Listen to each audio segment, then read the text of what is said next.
Right now, it's really all about keeping her moving as quickly as possible. So driving and kite trimming is critical right now. It's a very benign sea state.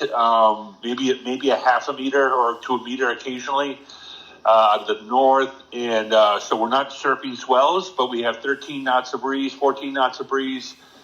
Which is nice, but like 16 is better. We get up on a step there and can plane and surf a little better. But otherwise, beautiful, brilliant, sunny day. Lots of African fishing boats, so we need to be careful of them and the nets they're dragging. A fair amount of commercial traffic throughout the night.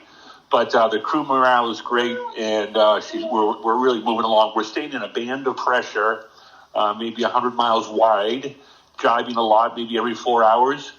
And that keeps us rumbling along.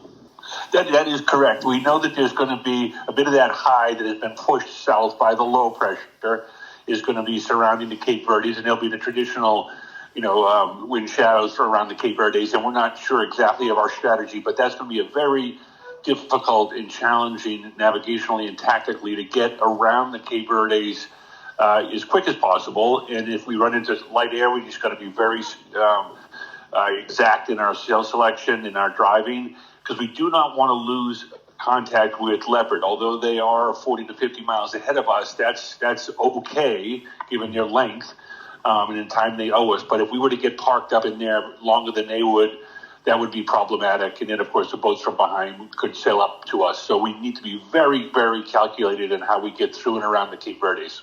Correct. That would be our, that's best for us to try to stay within 40 miles of her and certainly push the boats behind us back if we can. But yes, that is our goal. We're seeking the overall IRC win. And to your point, we are seeking a little bit higher pressure, more pressure after we round the Cape Verdes. We may be into the 15s and 20 knots of breeze, still under an A2. We're under this, we've gone from an A15 to an A2, so we've only changed sails once, essentially. And we've been under a kite the entire time, whatever it is, 2.5 days now.